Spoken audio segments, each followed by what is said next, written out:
Assalamu alaikum YouTube көрүүчүлөр, жылкы сүйүүчүлөр. Бүгүн срочно туугандар ушул чартай сатууга чыгат экен. Акчасын да жеңил коебуз дейт. Кимге жакса номерлерине байланышабыз. Азыр маалымат берип коеюн.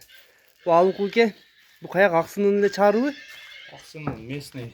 Аксыныка местный чаарларда. Эриндерин, оосторду бардык жери чаар экен. Буттарын мындай чаарала экен да. Өңү кара түстө экен, Кара. Чаар аябай көп экен муну.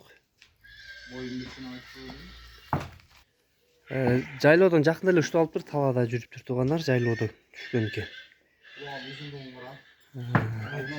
Чабыкарга кызыккандар да көп туугандар. Акчасы жеңил, бирок эти да жок экен, азыр анчалык арык тай. Арка жагы таязы өтө арык экен. Буту колу, ден соолук, ичип жеши бардыгы жакшы. Кулак башы мына кабактары туугандар. Буттары шишиген жерлери жок. Бул канча эми алгы акчасы жеңил болот дедиз? Акчасы 66 миң кем бар. 66 миң сом, 66 миң сом экен туугандар. Ушул чабыкар кимге жаккан болсо мына алсаңар болот. 66тан кеми жокпу? Кеми бар. Кеми да бар. Бар. Мына туугандар, жеңилби же дагы кымбат болду кандай деп ойлойсуңар? 66 миң кеми бар экен. Номерлерин жазып калтырабыз.